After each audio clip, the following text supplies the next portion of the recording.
Hello, I'm Orestria, a goth girl in Japan, and these are my seasonal impressions for summer 2022.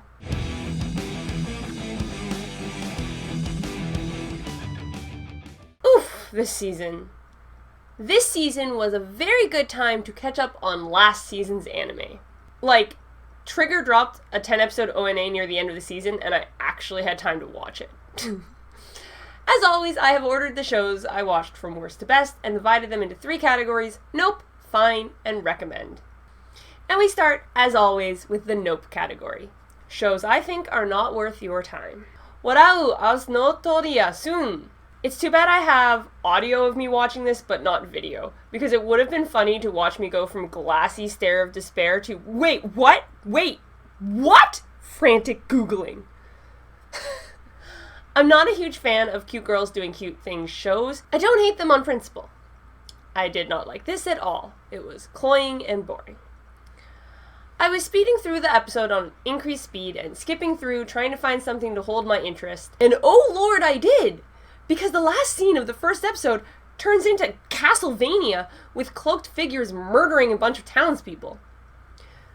So I look it up on Mal, and there's an action tag. And I'm like, okay, so maybe this was a poorly executed attempt to lull us into safety and comfort before everything goes to hell.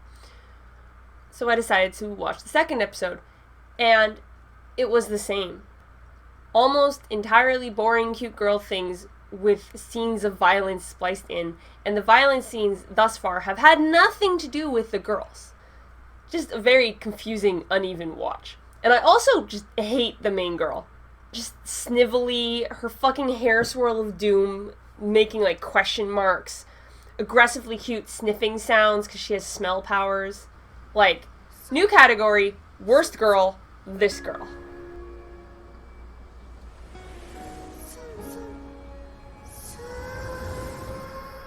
Shoot! Goal to the future. In a season with Aoashi, the best sports anime I have ever watched, we get another sports anime about the same sport, and it's terrible. Like, it's bad on its own, but then you compare it to Aoashi. Aoi from Aoashi is a selfish forward, but he's well-meaning and cares about his teammates, instead of, being an asshole. Aoi loves soccer, and the main character of this show hates soccer. And yeah, I get that their plan is for the character arc where he goes from hating soccer to loving soccer, but all it does is make me aggressively not care about him. Aoashi's entire core is the realistic drama between a bunch of kids who love soccer and hope to go pro, having to work together as teammates to win matches. All the while, those teammates are also their competition for trying to succeed and go pro. Shoot to the Goal is about melodrama. The first episode already has someone who's so angry I have to be restrained so I don't start a fight. And the reason he's angry is because someone said, I think soccer is stupid. The main character hates soccer, watches a soccer match, complains to the soccer players about how he doesn't like soccer, and then goes to a park to sulk, where children are playing soccer. If everyone around you are assholes, maybe you're the asshole, bro. The first episode also includes flashbacks to things that happened 2 scenes ago, which is just never a good sign. It shows an utter lack of trust in the audience to understand even the most basic of things, and it's an effective time waster where they don't have to animate anything new. And yes, despite being this mad, I did watch the second episode. I'm a sucker. I had to find out what the drama was between the main character and the blonde kid, and somehow finding out just made it all worse. So in Japanese, people more often say people's names rather than pronouns like him or you, which results in the blonde kid calling the MC Shuto constantly because that's his nickname. And the drama between the MC and the blonde kid is purely there to be fujoshi baiting, and it's done so poorly it comes off as creepy. If I were a person who drank, and I had a fujoshi friend who drank with me, we could probably make fun of this show and have a great time. But generally speaking, avoid. Isekai make you deherumo. I'm not sure how to express my utter disappointment with the contrast between how well the episode's first half went and the apparent main plot of the main character needing enough money to buy the slave he wants to fuck.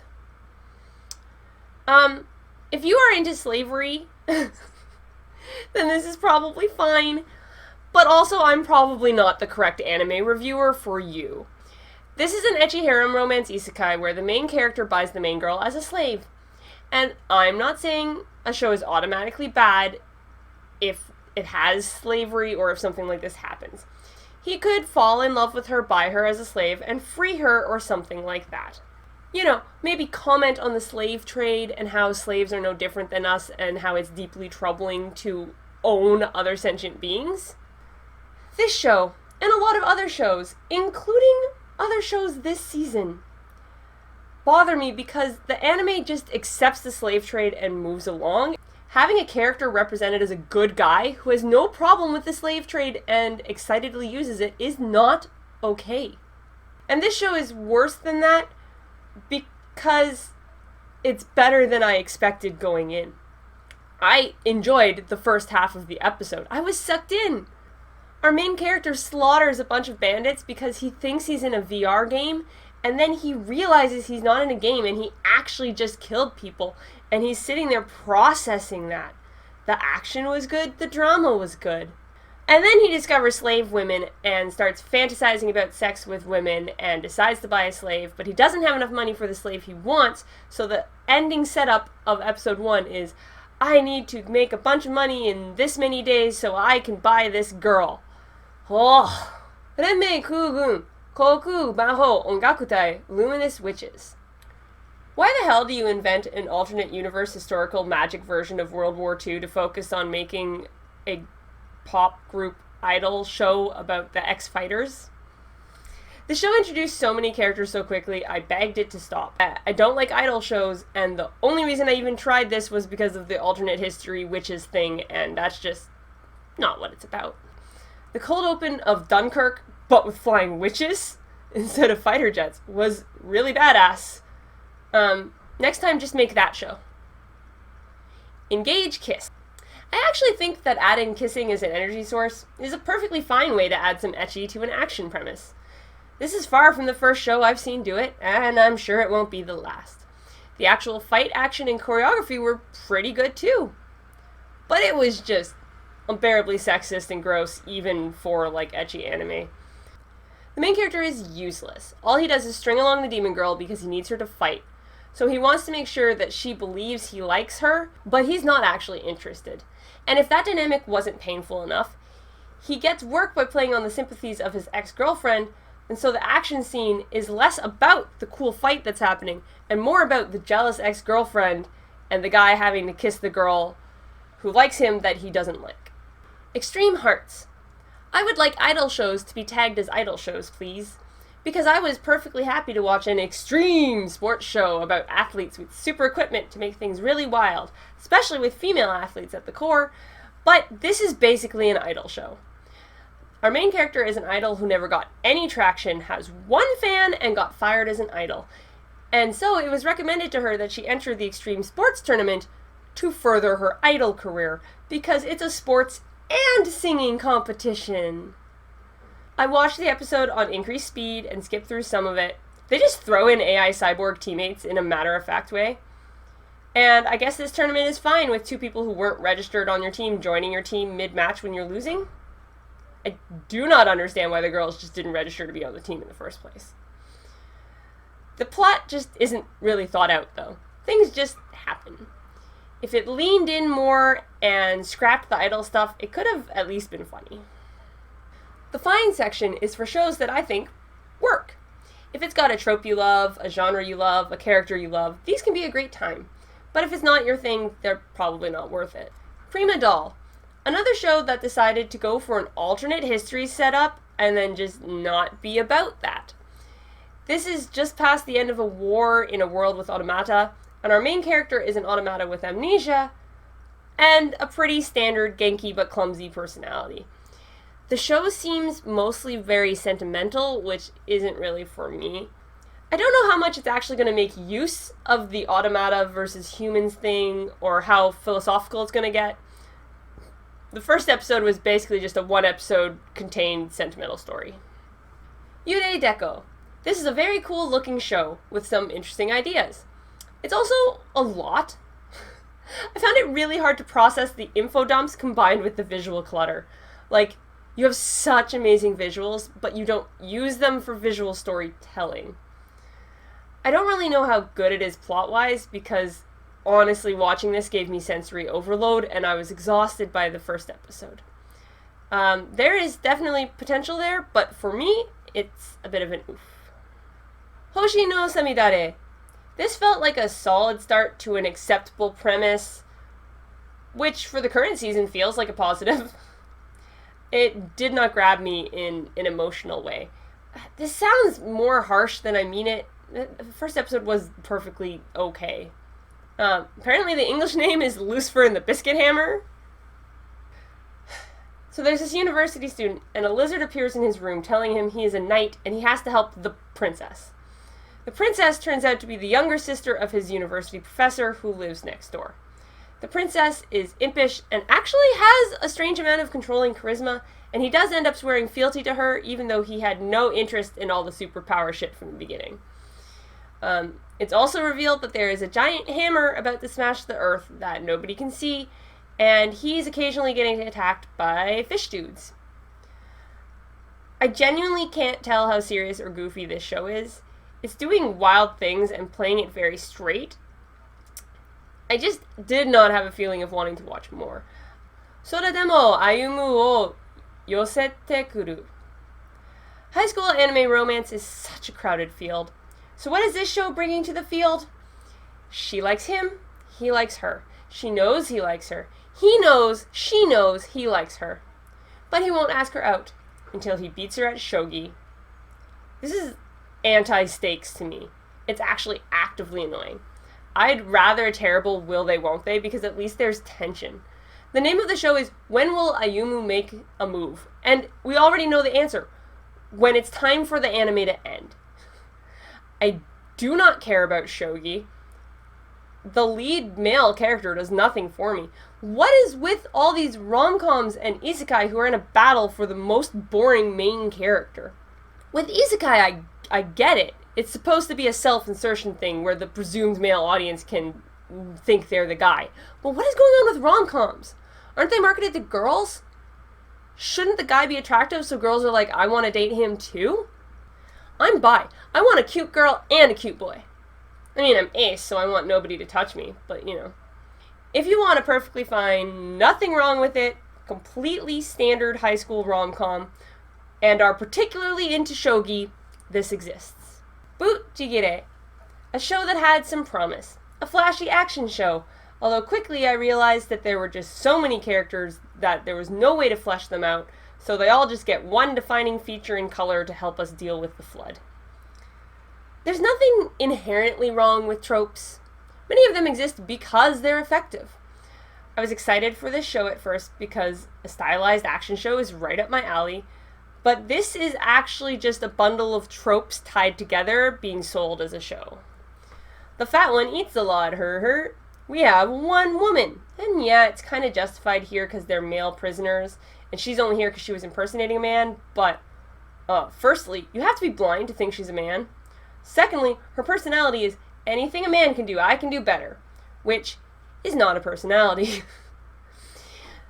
The plot. In the first episode, a bunch of prisoners are about to be executed. They are instead given the option of becoming doubles for the Shinsengumi, a highly respected group of samurai who were all massacred save one survivor. And yeah, this is the kind of show where every episode we're going to find out about one character's power. The red-haired guy and the blue-haired guy are never going to resolve their issues that really would be solved by a simple conversation. It's a standard but acceptable group action show. Tokyo Mew Mew. So I like Sailor Moon. I think the manga is good. I've seen both the old anime and the new one. And I feel like if you don't have nostalgia for Sailor Moon from when you were a kid, it would be really hard to get into. And I think that's what's happening with me and Tokyo Mew Mew. This is another legacy magical girl show, but it totally missed me when I was a kid. And I am sure that more interesting stuff happens here than what was in the first few episodes, but the first few episodes were the standard expected formula of meeting each team member and finding out about their powers, And because I was lacking an emotional connection, it was really hard to sit through. Also, the main girl, God. The only thing I know about her is that she wants to fall in love and started caring about the environment because the guy she likes cares. And a lot of this show is just the main girl going on dates with the world's most boring guy. And like, yeah, that's also similar to Sailor Moon because that's all Usagi cared about. But at least Mamoru and Usagi hated each other for a while, which made it a lot more interesting. The animation is nice, and I'm sure that if I had nostalgia for it, or if I were a young audience member, I would probably like this. I liked some of the moments I saw, but I just couldn't get through the initial setup episodes. Teppan! This show is about a bunch of girls living in a house to train and compete in manzai. Manzai is a traditional Japanese comedy routine done in duos, basically a straight man and the stupid or ridiculous one. Except in this show they're trios. Which means this show introduced us to 7 million characters in the first episode, which was pretty overwhelming. I spent the first half of the first episode feeling a little bit bored, but I was bored because I felt like I wasn't getting the references. Then I had a lot of fun the second half of the episode where it was kind of funny and wild. Apparently the second episode wasn't aired because it somehow featured an attempted political assassination. So the third episode seemed like it was following the same pattern, where in the first half it was boring and maybe the second half would have been fun. I don't know, because I didn't make it through the first part. Comedy is the most subjective genre. You can give this a try. I could just constantly feel that there were jokes where I didn't understand it. And maybe if I knew more about Japanese comedy duos or prefectures, then I would have got those jokes. And if that applies to you, maybe this will work better for you. Yofukashi no Uta. This show is beautiful and stylish. It's emotional in a low-key way. It's very atmospheric. It's basically a vibe show about a 14-year-old boy falling in love with a lolly vampire girl. It's just not a show for me. As I mentioned before, I'm getting pretty tired of rom-coms where only the girl is designed to be interesting and attractive, and the guy is indistinguishable from bland isekai protagons. I'm also not really a vibes girl most of the time, so I could really see the good in this and appreciate what it's doing while recognizing that it wasn't for me. Kumicho Musume to Sewa Gakari. This is a sitcom where the Yakuza boss gets his #1 enforcer to be the caretaker for his daughter. The guy in question has a reputation for being a heartless demon, but then we see him working so hard to genuinely connect with the girl and make her happy. He's being assisted by another enforcer, who is one of my favorite male characters from this season. And the whole thing accidentally gives like a two dads vibe to the scenario, which was really funny. The animation is very standard, and while I liked the two main Yakuza guys, the girl and her bio dad weren't bringing anything to the table, and I lost interest after a few episodes. Kuro no Shokanshi. This season brought us the hilarious coincidence of 2 slime summoner isekai at the same time. Both did better with me than a random sampling of generic isekai, but both ran into problems where I ended up dropping them. And this one came out below the other one. The setup here is basically that this guy is guaranteed to become overpowered because his previous self min-maxed his abilities in the reincarnation process. He was able to do this, 1, by sweet-talking the goddess and declaring his love for her, and 2, giving up his personal memories. The first episode was well done, but very slow, and we skip along briskly, getting stronger. I was having a good time, but I saw the downfall coming. There was set up in an early episode where he saw a slave elf girl, and his thoughts were, I have another summoning slot. No! Bad anime. People are not summons. I cannot handle this. No, it's fine that she's a slave because he treats her well thing. If she's free to do whatever, then just free her. Otherwise, it's gross in nature by default. There's a power imbalance here that makes it not okay. You can't say she's happy and falling in love with him. She doesn't know anything else. All her life she's been a slave with an inability to touch or be touched. And he's just the least horrible guy she's ever met. She's gonna fall for him. Doesn't mean it's good or normal or real or okay. If somehow you're here and this is not a hard eep no for you, then the show's fine. It's on the good side of generic isekai with pleasant characters, decent action, and okay pacing. I don't really get why he's a summoner when he doesn't really summon monsters as much as having a collection of sentient beings. But I was still watching because the action was pretty fun, and there wasn't a lot else to watch this season. And then things got worse, because we'd reached the point where the main character had finished collecting his party, and so it was time to plot. And the plot is stupid, for a variety of reasons, most of which are too spoilery to really get into, but one of which is because they had to stop the evil slavers. Tensai Kenshan no Isekai Life. The better of our slime summoner isekai shows. I actually think this one has weaker characters. So why is it listed higher? Well, for one, this guy is actually a monster summoner and not a summoner of sentient beings who he bought from slave traders. But really, this show is the result of giving absolutely mediocre material to a group of people who are way too good for this. This studio is trying so damn hard. The animation, the lighting, the care and effort put into this product. Give these people a show with a better plot and they will make an absolute banger of an anime. Because I think if a lesser studio had had this, I wouldn't have made it through the first episode. Like, yeah, our main character is void of personality. There's a running gag of him trying not to stand out while wildly standing out that never really seems to hit or pay off properly.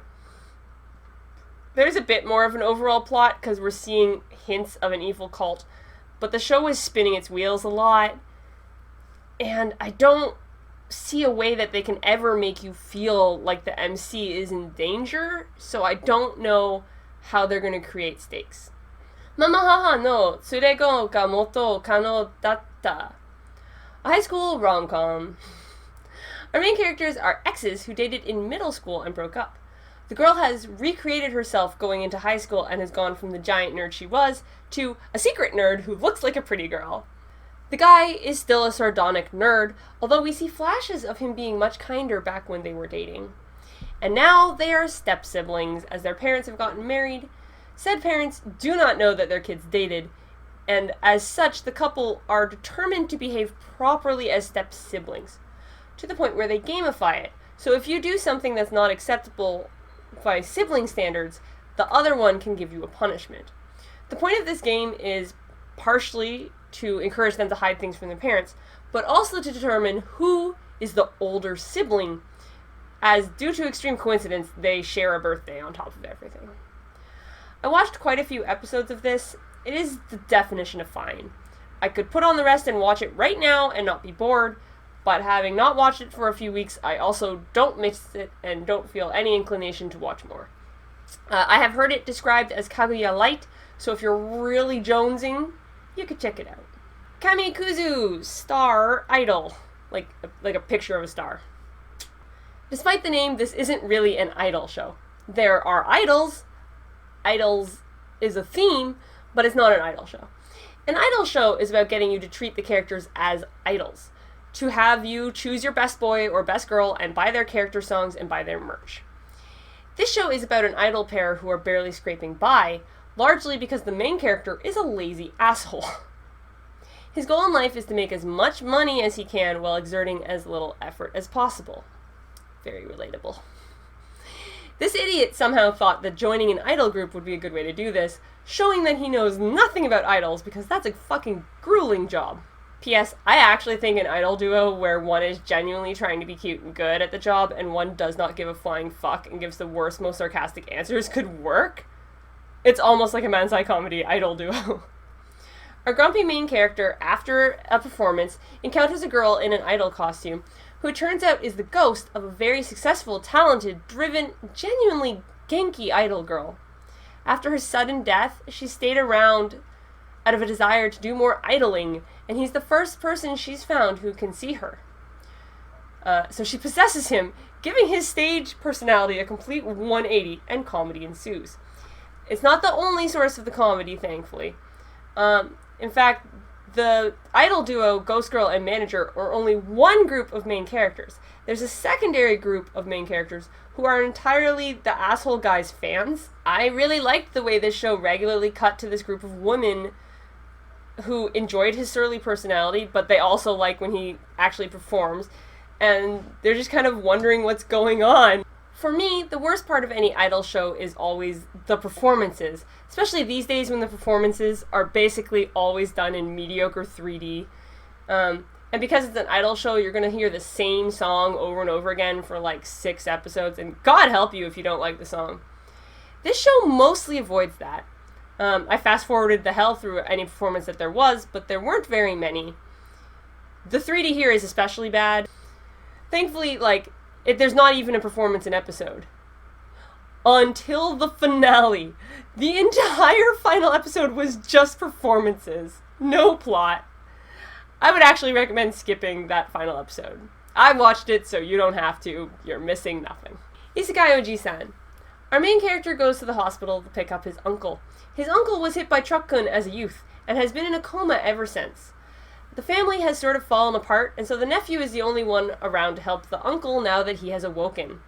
The uncle claims to have spent the entire time he was in a coma in a fantasy world, whereas in average Joe, he was so ugly compared to everyone else in the world that he was mistaken for an orc. The nephew obviously assumes his uncle has lost it, until it turns out the uncle can still use his magic despite being back in Japan.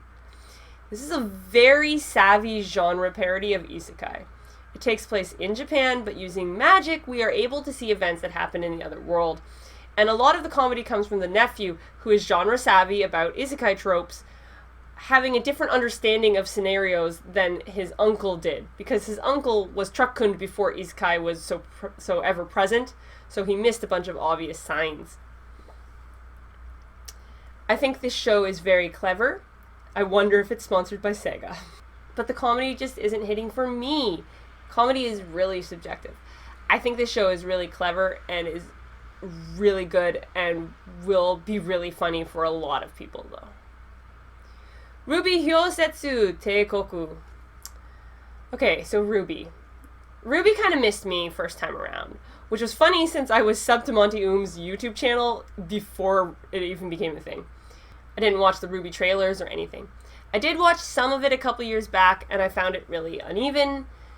There's so much focus on the characters who aren't the titular 4, and on high school stuff instead of fantasy stuff or action. Just random fluff punctuated by occasional amazing action scenes. So now we have a Ruby anime, and it's like, this is a chance to take the good parts of Ruby, reconfigure things a little bit, and make an improved version. Like a second pass of a script. Especially hearing it was going to go its own direction compared to the web series was really exciting for me. The first few episodes do a good job of getting us very quickly through some of the key setup, keeping, I think, most of the strength of the original, like the strong character designs and fights, while improving the storytelling, in my opinion.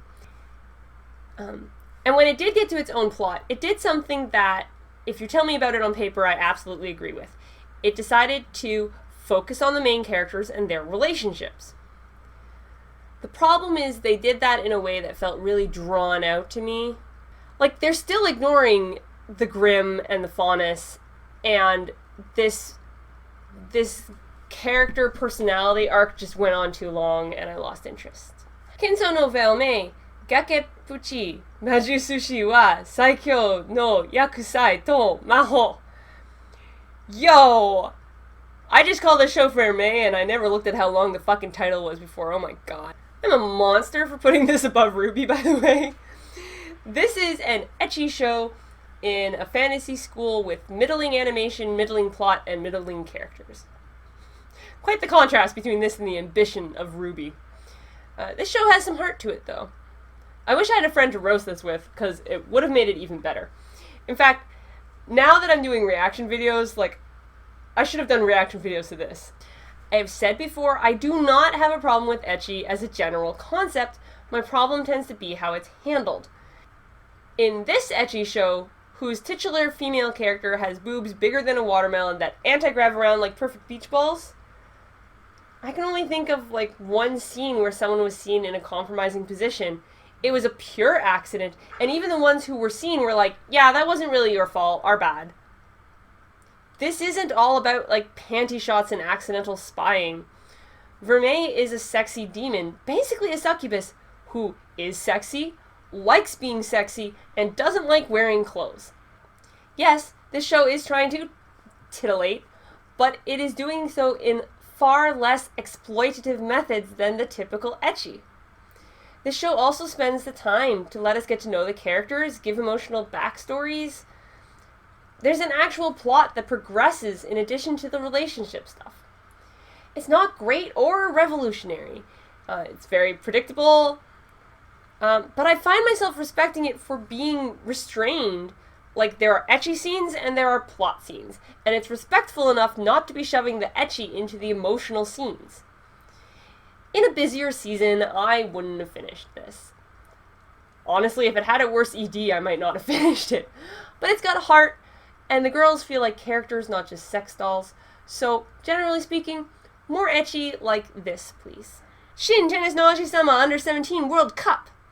Prince of Tennis is a long-running Shonen Jump property. At the start, it was kind of bad, because it was just trying to be a semi-serious tennis show. Thankfully, as it has experienced serious power creep, they had to invent special moves and super moves, and things just got bonkers. And there are so many characters that they had to resort to the shonen method of giving everyone one weird quirk, and some of the quirks are real dumb. Any person who's been around me long enough in real life has been forced to watch the Tezuka killed the dinosaurs clip from this show. This show has 7 billion characters, basically all of which are middle school boys, very few of whom look like they're teenagers, who are all drawn in attractive ways.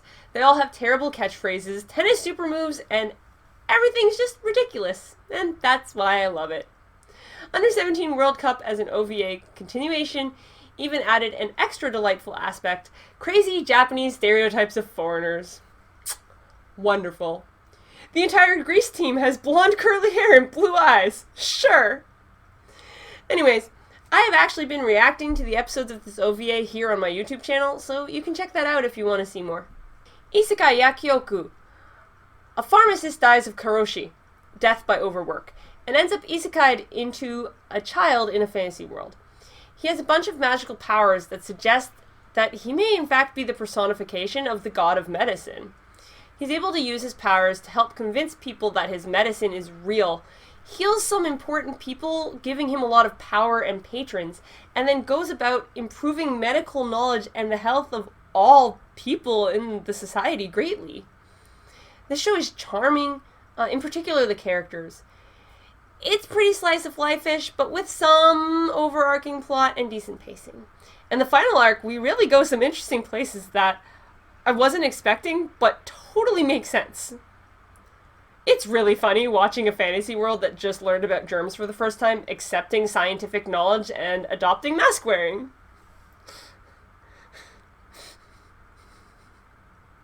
Cyberpunk Edgerunners.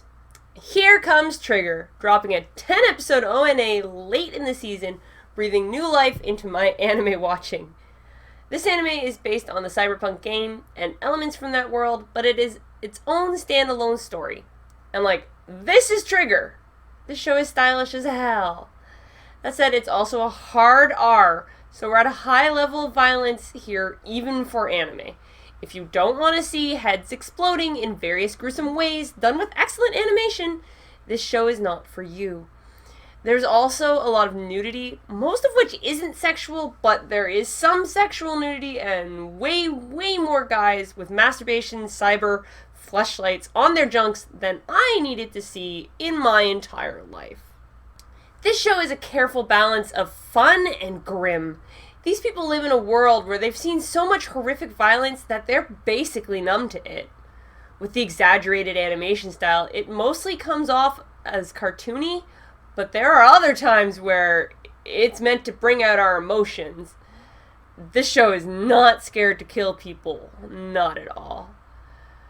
Our main character was living a simple life, struggling with his family to improve their lot in Night City, when everything gets turned upside down, and in desperation he ends up joining a bunch of cyberpunks. People living on the outside of legality, doing dangerous jobs to make money. Cyberpunks also augment their bodies to make them powerful combatants, but at the risk of all that tech driving them insane. Will he find a new family? Will he find love? Will he find an early grave? If you can handle the grim and the gore, then you can bump this up to the recommendation tier, but it's not for everyone, so I'm going to leave it here at the very top of the fine pile. And finally, the recommended category. There's not a lot here this season. Again, if you like gore, Cyberpunk is here. Licorice Recoil. So they married a cute girls doing cute things Yuri bait show with Trigun. That's the most I've ever been tempted to do a fake ending gag, because that sums this up pretty well.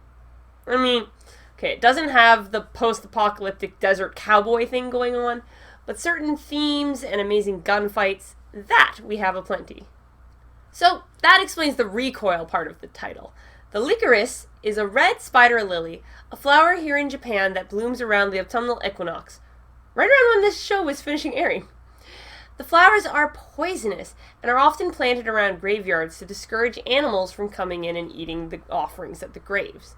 It's also the name of the assault group of orphan schoolgirls run by the government who are Japan's secret elite anti-terrorism soldiers.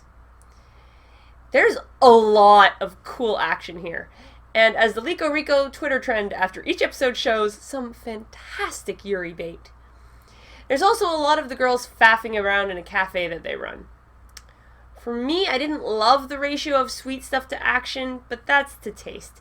And the animation, the fights, the characters, their relationships are so good that it carries a lot of weight. I wanted a little bit more than what I got, but what I got was still really good. And my favorite show from this season is from last season. Ao Ashi. I talked about this last time, and also earlier in this video when I was ripping into Shoot. But yeah, this is the best sports anime I've ever seen. The animation isn't as strong as Lico Rico, let alone Cyberpunk, but it does what it needs to. It gives us nuanced expressions to sell the drama, and occasional badass moments during the matches. Every episode, I was frustrated that I couldn't immediately watch the next one, and not because they were like constant cliffhangers, just because I was so sucked into what I was watching that I wanted to know what happened now. And now, I'm like, okay, when is season 2? Very quickly, our main character, Aoi Ashito, gets an opportunity to try out for an elite soccer youth team in Tokyo, seen as a route to go pro if you can keep up. Coming from a small town, his fundamentals are not up to scratch, but the coaches see something special in him. He has to build relationships with his teammates so they can successfully play together, but those same teammates are his rivals to go pro. No super moves, no tournament arcs. Aoi's efforts to succeed, to keep his teammates motivated, his interpersonal relationships are the core of the show. The highs and lows of training and competing. That's what this show is bringing to the field. The absolute high when something finally clicks and Aoi succeeds is amazing. It's time for the trans non-binary highlight, and unfortunately I don't have much to shine a light on this season. The girl from Buchigire dresses as a man. It started before she joined the samurai since she was executed as a male criminal. She lamented that her breasts were getting larger and harder to hide. Yeah, that's it. As for best girl, Latte from Isekai Yakyoku gets a shout out for being just the sweetest thing.